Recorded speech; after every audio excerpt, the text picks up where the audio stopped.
graduate school in the spring of next year. So I love talking about food and everything involved with nutrition and dietetics. But today, specifically, we're talking about carbohydrates. And I think that there is a lot of confusion surrounding this topic because we have a lot of diets out there, fad diets. The low-carb diet, which has been around in our culture for so long, started by Dr. Atkins, and I'm sure we've all heard of the Atkins diet. And the funny thing about the Atkins program is they do have some good nutrition education built into the program.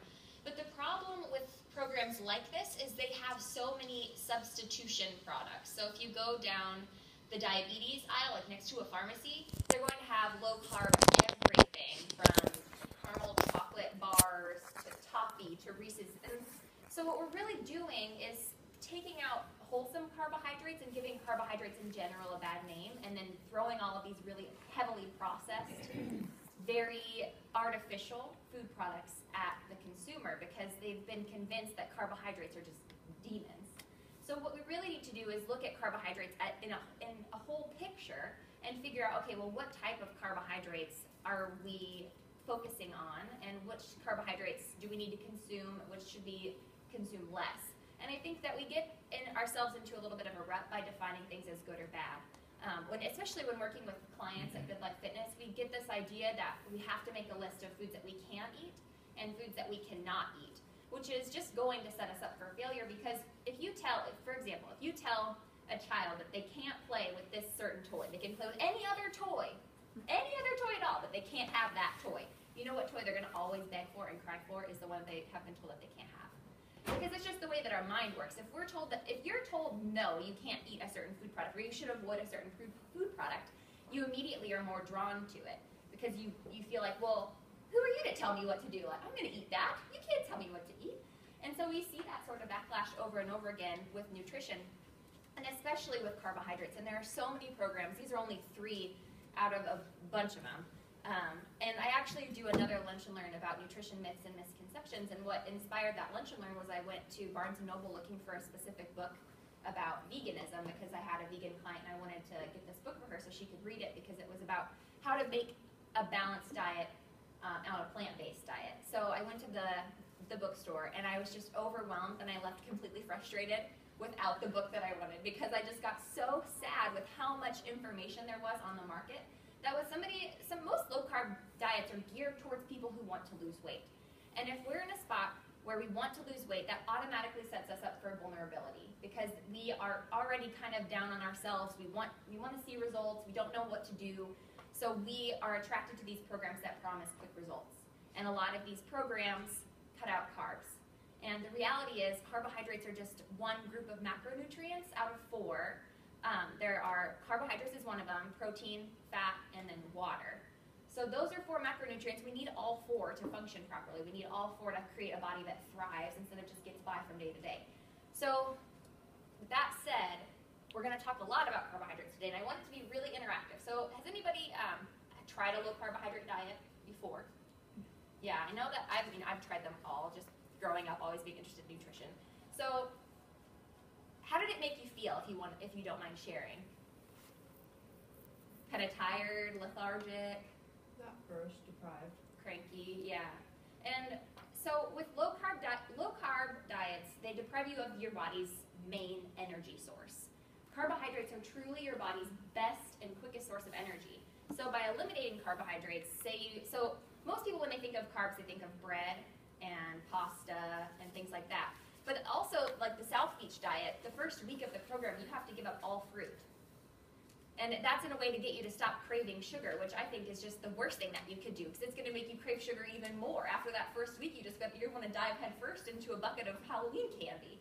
So you can't just totally cut things out like that, because it really is going to build up this feeling of deprivation, which is going to cause binge eating, which causes guilt from the binge eating episode, which causes you going right back into the diet you started before. And you see how it just turns into this cycle that you never get off of.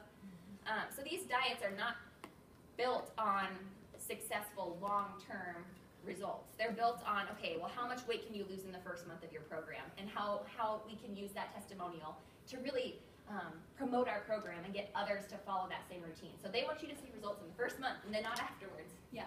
Well, I'm only in question like with South Beach, because I had a friend who did it, so then I tried it and wrote the book and everything. But to me, it seems like that's definitely the case initially, but they try to get you to reintroduce healthier carbs. Yes. So that you can maintain? They do. So they do a phase, and Atkins has phases too. So they all go through these very restrictive phases, and then they eventually get you up into your maintenance phase. And I think that's because we're a society that's built on really fast, quick results. But the main problem, and we'll talk about this a lot later on in the presentation, but the main problem with low-carb diets is the first results that you see with the weight loss, it's not coming from body fat loss. For every gram of carbohydrate that you consume, there's a certain amount of water attached to that, because carbohydrates are simply just hydrated carbon molecules that food is made out of. So when you consume those, you also are storing water, and those carbohydrates, especially if they're not used right away, say you eat more carbohydrates than your body needs for energy. That glucose is going to be stored in chains called glycogen, and we'll see an image of glycogen later. I promise it's not going to turn into a chemistry experiment. But that glycogen is stored in some amounts in your muscles and in your liver. So the first couple of days where you're losing all of that weight, so say the first day you lose 4 pounds on this low-carb diet, and you're like, wow, I'm doing awesome, and all I did was stop eating pasta. It's because a lot of the weight that you're losing is coming from the glycogen stores in your muscle and the glycogen stores in your liver and the water that's associated with it. So that water weight initially is what you're seeing first. And we've heard that in some sort of setting before, I think. So it's becoming more common knowledge there. And then the next piece is because your muscles use glycogen for energy, so if say you are on a low-carb diet and you're an athlete or you work out regularly, that is detrimental to your muscle tissue, because then your muscle has to feed on amino acids after it's breaking down its own tissue. So it can break down its own muscle tissue for amino acids, which you can change into glucose and use for energy. So then what you're seeing is some fat loss, yes, but not very much, because the majority of what you're seeing is muscle weight loss or lean body mass loss, muscle and water combined. So that's really hard to keep off, because the minute you start eating carbohydrates again, your body is going to store that back in your muscles, and you'll stop breaking down muscle tissue. So then, because you've broken down muscle tissue, you've also slowed your metabolism down, because muscle, as we've heard, burns more calories than fat. So as we've broken down lean body mass, we've already set ourselves up for a really hard time keeping that weight off, because we're going to have to eat fewer and fewer calories as we go on our weight loss journey to keep it off. And so that's why maintenance, we've heard it before, maintenance is so much harder than the initial process. It's because we go about the initial process in an incorrect way. We're doing it in a way that promotes really fast results, but it also promotes an environment where it's really, really hard to keep it off, because we've just destroyed our metabolism. And with all of this confusion surrounding it, we don't know a lot about what's going on in our bodies when we consume food, because it's not basic knowledge, because it's not taught in schools. It's not taught in high school, and it's taught in college, but it has to be something that you choose to study. So it's not just a general education course, which I think it should be. So, but it's not. So the next part, this is my funny picture, and I just wanted to show it to you guys. We are so confused. We don't know what a carbohydrate is and what it isn't. And so in Mean Girls, it was just the perfect example, because she was on this low carbohydrate diet. She goes, well, is butter a carb? And it gives us this notion that as long as it doesn't have any carbs in it, then we can eat it. We forget about energy balance. We forget about physical activity. We think that fruits and vegetables are bad for us because they have too many carbs. If you would ask me, if I had a nickel for every time somebody asked me, well, don't bananas have too many carbs? I shouldn't eat bananas because they have too many carbs. I would have a lot of nickels.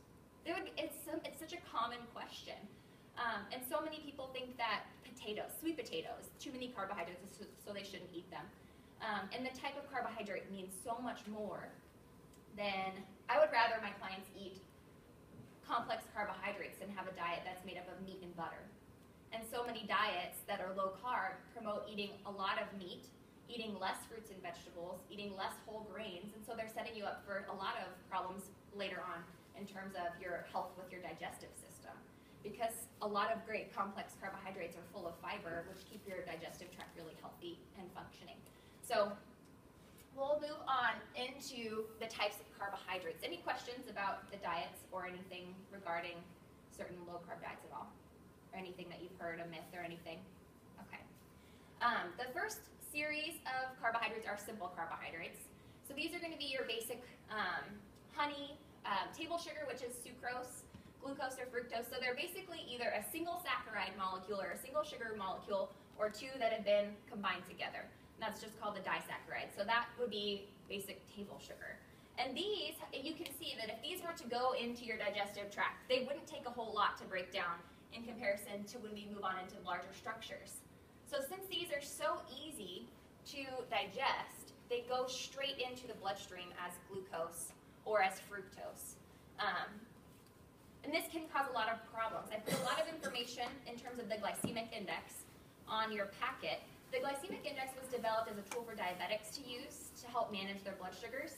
And it's also a really effective tool if we're trying to lose body fat. And why that is because of insulin. Has anybody had a family member who has type 1 or type 2 diabetes? Okay, so they have to really, type 1 is even more difficult because they have to be really, really diligent about managing their blood sugars effectively. So the glycemic index is developed to help them do so by breaking down the carbohydrates. So if it's any food that has carbohydrates in it, it goes through and it tells you, okay, well, how quickly is this going to be digested, essentially? Low glycemic index foods are things that are not going to cause an insulin spike. So that's 55 or lower. And there are a few examples on this page for you, and then it goes up. It's a scale from 0 to 100. So 100 would be the highest rating that you could get, and that's going to be something that digests very quickly. It digests into glucose very quickly, and as a response, your pancreas produces insulin to bring your blood sugars back down. So that response is really, really important for overall health, but also if we're trying to lose weight, because insulin is a growth hormone. And the body does two processes primarily. Catabolic processes when it breaks down tissues. When it's breaking down fat, that would be a catabolic tissue or a catabolic process. So when it's breaking down fat to use for energy, which we all want if we're trying to lose weight or lose body fat, that is impossible or very unlikely if we have consistently elevated insulin levels. So even if we're counting calories religiously, like we are on the dot getting 1,600 calories, that's what I've been told I should be losing weight. If you have consistently elevated insulin levels because you're choosing the wrong types of foods, it's not going to happen very easily for you to lose weight. You'll lose a little bit coming from your deficit, your calorie deficit, but because of those elevated insulin levels that are so consistent, there's very little chance that you're going to be losing much body fat. So that's important. So the glycemic index is very useful. And so the simple carbohydrates, things that are primarily simple carbs with not very much fiber in them at all, that is what's going to cause that effect where you're producing a lot of glucose in the bloodstream, you're producing a lot of insulin, and that's going to be really detrimental towards losing weight. Simple carbohydrates, any questions on those or what it's found in? So simple carbohydrates are going to be pretty much things that don't have a lot of fiber that are mainly carbohydrates. So if you look at a package of Twizzlers and it says, this is a low-fat food, because we also had a fad in the 70s and even into now, where fat was taken out of all of the food. We thought if it was low fat, then it was healthy. That's actually not a low-fat food. Twizzlers, tons of sugar, all simple sugars, right into the bloodstream. Same goes for pop. Pop goes into your bloodstream, and your pancreas is producing a bunch of insulin. We don't need all of that glucose, and your body can only store so much glycogen. So once all the glucose has been stored as glycogen, we still have all of this extra glucose. Your body's going to change it into triglyceride and store it as body fat. So we need to make sure that we're maintaining healthy blood sugar levels to make sure that we're not putting ourselves in a position where we're storing excess body fat. Does that make sense? Okay. What about diet pop? I'm sorry. Go ahead. Diet pop. It's a whole another lunch and learn topic on artificial sweeteners, and I do truly think it depends on who you talk to as a dietitian or as a nutritionist. There are a lot of studies that have come about that say that there's no harmful effect instead of saccharin. Saccharin's been proven to have carcinogenic effects. Aspartame has been proven to show brain problems, headaches, and some people can't digest the protein that's in aspartame, so that causes some problems as well. Sucralose and other sweeteners, they are a little bit more controversial. My opinion is that if you can avoid them, do, because it's going to increase your overall preference for sweets. And as humans, we are designed to crave sweets on an evolutionary level, because when we were back in the day hunting for our own food, gathering our own food, if it tasted sweet, it meant that it had energy in it, that we could eat it and that it would provide you with the energy that you need. And how many of you would say that you have a sweet tooth? Most people. And if they say they don't have a sweet tooth, then they might just say that they have carbohydrates, or they've already gotten a healthy